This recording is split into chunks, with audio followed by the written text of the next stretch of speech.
જય ચેરમાં જય જહુમાં ફરી એકવાર સ્વાગત છે અમારા વ્લોગ વિડીયોની અંદર। તો આજે આપણો વ્લોગ વિડીયોનો દિવસ છે પાંચમો। 4 વ્લોગ આપણે ઓલરેડી અપલોડ કર્યા છે અને હું અને મહેશ અમારું જે બાઇક છે લઈને નીકળી ગયા છીએ અમદાવાદ જવા માટે। જો કે અમદાવાદ પ્રોપર નથી જવાનું, અમદાવાદથી 20 કિલોમીટર આ બાજુ કલોલમાં જવાનું છે। અને અત્યારે જુઓ ફાટક બંધ છે અને સામેથી છે ટ્રેન આવે છે અને અમે લોકો નીકળી ગયા છીએ। લગભગ કોને 4:30 વાગે ઉઠી ગયા હતા અમે, પણ કીધું હવે જઈએ છીએ। તો ચલો આપણે આજે તમને ફૂલ ઓફ મોજ કરાવશું, ફૂલ ઓફ બતાવશું કે અમે ક્યાં જવાના છીએ, શું કરવાના છીએ। અમારો એક નવો પ્રોજેક્ટ છે, એના માટે થઈને અમે બંને સવારમાં નીકળી ગયા છીએ। તો ચલો ત્યાં જઈને મળીએ। તો પછી અમે મિત્રો પહોંચી ગયા છીએ પાટણ। તો જુઓ અત્યારે વાગ્યા છે 8:30 અને પાટણ પહોંચી ગયા છીએ અને હવે આપણે જઈ રહ્યા છીએ એસબી હિન્દુસ્તાનીની ટીમ। તો મિત્રો એસબી હિન્દુસ્તાનીની ટીમનું શોપિંગ છે જો સામે જ છે। તો અમે લોકો ત્યાં ગયા હતા કેમ કે એસબી હિન્દુસ્તાનીના ટીમે જે કામ કર્યા છે જોવા માટે, પરંતુ બધી દુકાનો અને શોપિંગ સેન્ટર હતું બંધ હતું। પછી અમે નીકળી ગયા એમના ઘર તરફ।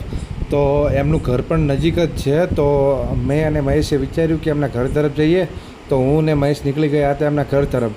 તો મિત્રો આ એ લોકેશન છે કે જ્યાં એસપી હિન્દુસ્તાનીની ટીમ છે શૂટિંગ કરે છે અને અહીંથી એમના ઘર ચાલુ થાય છે।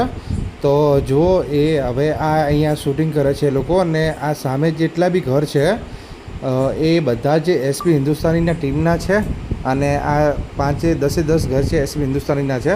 પછી અમે નીકળી ગયા હતા મારા બેનના ત્યાં, પાણિયાને ત્યાં। તો આ છે મારા જીજાજી અને અમે લોકો કોને હવે અહીંયા નાસ્તો કરી અને હવે નીકળીએ છીએ સીધા જ અમે મહેસાણા તરફ। તો ઊંઝા પહોંચી ગયા હતા મિત્રો, અને ઊંઝા પહોંચી અને ત્યાં અમે હોલ્ડ નહોતો કર્યો, અમે સીધા જ મહેસાણા ઊભું રહેવાનું વિચાર્યું હતું। તો ત્યારબાદ છે અમે લોકો ઊંઝા પહોંચ્યા, પછી પાણી કે એવું પીવું હતું, પરંતુ પછી એવું થયું કે આપણે મહેસાણા જઈને જ હોલ્ડ કરશું। તો હું ને મહેશ ત્યાંથી નીકળી ગયા સીધા જ મહેસાણા તરફ। અને અહીંયા તમને એક વસ્તુ બતાવું કે આ છે ઊંઝાનું સરસ મજાનું સ્ટેચ્યુ। તો જો ઊંઝા તમે જાઓ તો જોજો, અને આ જાય છે ઉમિયા ધામના મંદિર છે ત્યાં રસ્તો। તો હું ને મહેશ નીકળી ગયા છે ને આ જો મહેસાણા પણ આવી ગયું, કેમ કે અમે લોકોએ વચ્ચે ક્યાંય બ્લોગ લીધો જ નહોતો, કેમ કે ઓલરેડી અમારે 10:30 વાગે મિટિંગ હતી ને ત્યાં પહોંચવાનું હતું। તો અમે ફટાફટ મહેસાણાના પુલ ઉપર થઈને નીકળી ગયા હતા અને મહેસાણા અમારે હોલ્ડ કરવાનું હતું। તો મેં અને મહેશે થોડા આગળ ગયા ને પછી હોલ્ડ કર્યો, ચા નાસ્તો કર્યો અને ત્યાંથી પછી પછી બાઇકનું જે ડ્રાઇવિંગ છે મહેશે લઈ લીધું હતું શેખ કડી સુધી। તો પછી મહેશ કે હું ચલાવું છું, તો મેં કીધું તું ચલાવી લે, કોઈ વાંધો નથી। તો અમે ફટાફટ ત્યાં પહોંચી ગયા અને ફાઇનલી કલોલ પર આવી ગયું। તો મિત્રો આ છે અમારા સંજયભાઈની સોસાયટી, જે અમારા ખાસ મિત્રો પણ છે, એ મારા કસ્ટમર પણ છે। મિત્રો આપણે ફાઇનલી કલોલ પહોંચી ગયા હતા અને હવે નીકળ્યા છીએ આપણે જ્યાં મિટિંગ છે આજની આપણી। તો ત્યાં જઈએ છીએ અને ત્યાં જઈ અને પછી આપણે કહીશું કે આપણને પ્રોજેક્ટ મળે એમ છે કે નથી। તો ચલો મળીએ ત્યાં જઈને। ગયા છે 7 અને હવે માંડ પહોંચ્યા છીએ, હજુ ઘરે નથી પહોંચ્યા, રસ્તામાં જ છીએ તમે જુઓ। તો ચલો હવે આપણે આજ તો કહેવાય ને કે એટલા બધા થાકી ગયા છે કે જેની કોઈ સીમા નથી। સુરત દાદા પણ જુઓ,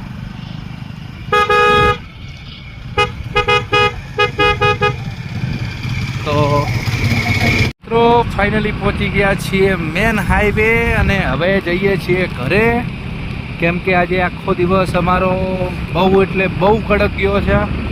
અને આ મહેશ છે ને, મહેશ એને તો બાઇકની માતાજીની શોખન પથારી ફેરવી મીઠી હેઠી દે। તો ચલો ફટાફટ ઘરે પહોંચીએ, ઘરે પહોંચી અને પછી આપણે ફ્રેશ થશું, કામ પણ બાકી છે, કામ બતાવશું અને મળીએ છીએ ઘરે જઈને। જુઓ તો અમે લોકો આવ્યા ત્યારે આ જે મોહનથાળ છે એની કેવી હાલત થઈ ગઈ તમે જુઓ। એકદમ કહેવાય ને કે સરસ મજાનું પેકિંગ કરીને આપેલો હતો, પણ મોહનથાળ આખો જ ચુરમિયા લાડવા જેવો થઈ ગયો છે। પરંતુ મારું ફેવરેટ છે એટલે આપણે આને છોડીશું તો નહીં જ। અને અહીંયા જુઓ આપણે મારા સાસુ છે એમને બબુ માટે છે કાતળી મોકલી છે। ત્યારબાદ આને શું કહેવાય, સોરી મિત્રો આનું નામ કહેજો। આ આપણે જ્યારે જમણવાર હોય છે ત્યારે આ હોય છે અને બહુ મજા આવે છે ખાવાની। અને બાકી તો બટાકાની કાતળી પણ મોકલાઈ છે। તો ચલો ફટાફટ આપણે પહેલાં તો નાસ્તો કરી લઈએ, કેમ કે હમણાં જ ઘરે આવ્યા છીએ. તો ફટાફટ પહેલાં જમી લઈએ, નાસ્તો કરી લઈએ, અને પછી આપણે જે આપણું કામકાજ છે એ ચાલુ કરીશું. તો મળીએ મિત્રો. જય માતાજી મિત્રો. ઘરે આવીને પછી કંઈ શૂટ નથી થયું, કેમ કે આજે એટલા બધા થાકી ગયા હતા કે જેની કોઈ સીમા નથી રહી. અને વ્લોગ તો ઘણા બધા શૂટ કરવા હતા, પણ ક્યાંય ટાઈમ જ નથી મળ્યો, કેમ કે 9:45 ત્યાં પહોંચ્યા. 9:45 પહોંચ્યા તો સંજયભાઈને ત્યાં થોડો હોલ્ડ કર્યો અને તરત જ પછી મિટિંગ માટે નીકળી ગયા હતા. અને મિટિંગ પતાવ્યા પછી મિટિંગ સક્સેસફુલ રહી છે કે નહીં એ આપણે હવેનો જે વ્લોગ આવશે એમાં આપણે વાત કરીશું. તો ફાઇનલી અમે મિટિંગ પતાવી પછી અમે સંજયભાઈને ત્યાં ગયા, જમ્યા, અને જમી અને પછી અમે લોકો નીકળી ગયા સીધા જ ઘરે આવવા માટે. અમારે ઘણું બધું શૂટ કરવું હતું, પણ કહેવાય ને કે મતલબ ટાઈમ જ નથી રહ્યો, કેમ કે ઘણા બધા મિત્રોને મળવાનું હતું અને ઘણા બધા મિત્રોને મળવાનું રહી પણ ગયું છે, કેમ કે ટાઈમ અમારો ઓવર થઈ ગયો હતો અને ફાઇનલી મારે ઘરે આવવાનું હતું, કેમ કે મારા ઓફિસનું આખું વર્ક બાકી હતું અને હું ને મહેશ બંને મતલબ કહેવાય ને કે એકલા હતા. તો પછી મેં મહેશે વિચાર્યું કે હવે ઘરે જ પહોંચવાનું છે. અને ત્યાં પછી હું ને મહેશ મારા સિસ્ટરને ત્યાં ગયા, મારા સાસરે ગયા, અને ત્યાર પછી અમે ઘરે આવી ગયા. અને ઘરે આવીને હાલ જમી અને બસ આરામ કરવાનું વિચારીએ છીએ. અને પછી મને થયું કે વ્લોગને આપણે એન્ડ કરવાનું બાકી છે. તો મિત્રો, બહુ સારો એવો સપોર્ટ મળી રહ્યો છે તમારા લોકોનો. એન્ડ આપણું જે ચેલેન્જ છે એ 100% મારે પૂરું કરવાનું છે. અત્યારે ભલે ગમે તેવો વ્લોગ આવે છે હું કરું છું, કેમ કે કહેવાય ને કે શરૂઆતનું જે બેઝ છે ને ઓલવેઝ દરેક વ્યક્તિ માટે બહુ એટલે બહુ હાર્ડ હોય છે, કેમ કે કઈ રીતે શૂટ કરવું, શું છે શું નહીં. અને મને તો 7 વર્ષનો અનુભવ છે, છતાં પણ હું ગોથા ખાઈ જાઉં છું.